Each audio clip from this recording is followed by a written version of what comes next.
What's good, everyone? Welcome back to the channel. So this is the last kind of a little bit of a comparison that I'm going to be doing, at least these quick ones. This is just a bird's eye view. This is not a full in-depth whatever. I just kind of wanted to tell the people, at least that own the XS Max, to see what the differences are between the 11 Pro Max. I mean, as you all know, the 11 Pro Max is going to be succeeding the XS Max, the 11 Pro is going to be succeeding the XS, and the iPhone 11, the very bottom $699 one, is going to be replacing the iPhone XR. And like I've stated with all the other ones, man, like obviously the Pro Max is going to be the faster device, it's going to be the better device overall, but for a lot of cases, I mean, we kind of had our hopes up, I'll be honest. You know, I was leaking a lot of stuff, a lot of other people were leaking stuff, making all these renders and everything, and I knew it wasn't going to be notchless or could be completely bezel-less, but I figured there was going to be more at this event, and I felt like with the cameras, like, that's kind of expected. Like, we already were expecting like crazy good cameras and everything, but I don't know, that's pretty much the main difference in my opinion. At least the difference between the XS Max and the 11 Pro Max is that extra camera on the back. So like I stated before, we have three 12 megapixel sensors, we have a wide and an ultra wide sensor, which is really cool, and I like that. You can still do the telephoto lens, all that good stuff, and you can do 4K 60 frames not only on the back camera but also on the front camera, which is super cool, and I love seeing that improvement. But like I said before, bro, like, we're already at a point where cameras are so good. Like, why keep improving the cameras? Improve something else, like give us something else. That reverse wireless charging leak that we saw like a month or two ago, I was like, dude, that is the greatest thing ever. I really hope they do it, and they ended up not doing it. And we saw that thing from Mark Gurman or whatever his name is, shout out to him. He is a very good leaker in my opinion,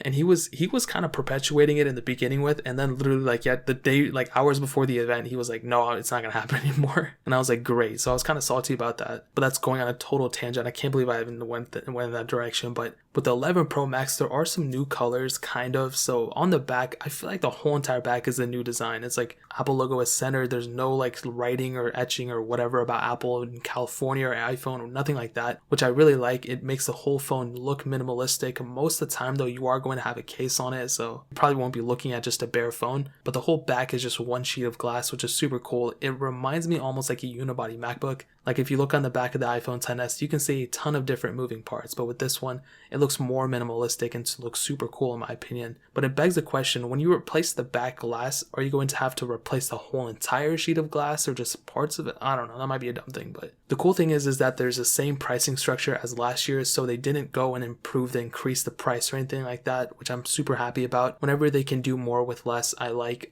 The prices are still super expensive in my opinion for what you're getting, especially when you look at like an iPhone 11 versus the 11 Pro or 11 Pro Max. I think the 11 Pro is a very solid deal, especially with them decreasing the prices, but with the 11 Pro and 11 Pro Max, it's like, how much more are you getting, you know, which I don't know.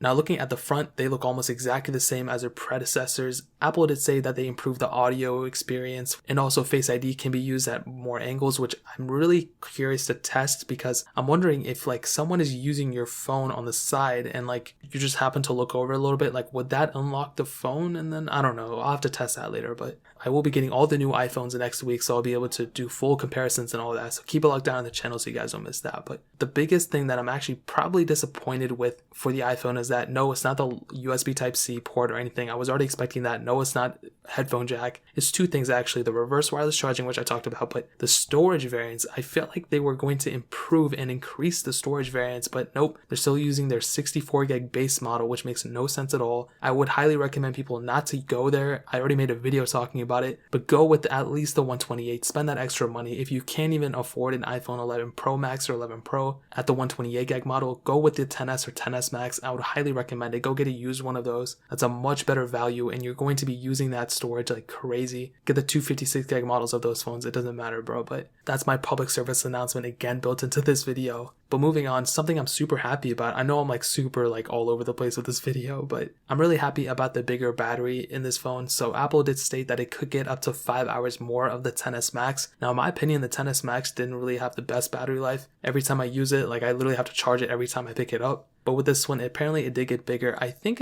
I could be wrong. There hasn't been like an official spec sheet out yet, but it could have anywhere around a 3500 milliamp hour battery, which I'm super curious to see and check how good that battery life is. But man, like ultimately, like I've said in the other ones, it's an upgrade for sure. Like yes, it's a better phone, and if you have the money, go get it. Or if you have an upgrade, go pick it up. But dude, the XS Max is still a pretty decent device. If you can get that, and also like the XS Max battery case, if you can handle it, that is a much better deal in my opinion than picking up a brand new iPhone 11 Pro. Like, yes, the camera is awesome and all these different cool little features are awesome, but like I said before, like there's nothing on the iPhone 11 Pro that you can't already necessarily do on an iPhone, like on an iPhone XS Max. And I'm at the Pro Max versus the XS Max. Like, there's not that much of a difference. And I hate to say it because I wish there was, because I want people going and supporting Apple and all this stuff. But if they just put that reverse wireless charging, if they just had that one extra feature or something on their device, then I feel like more people would kind of be hyping them up a little bit. But I don't think it's a bad phone. Obviously, I love the 11 Pro,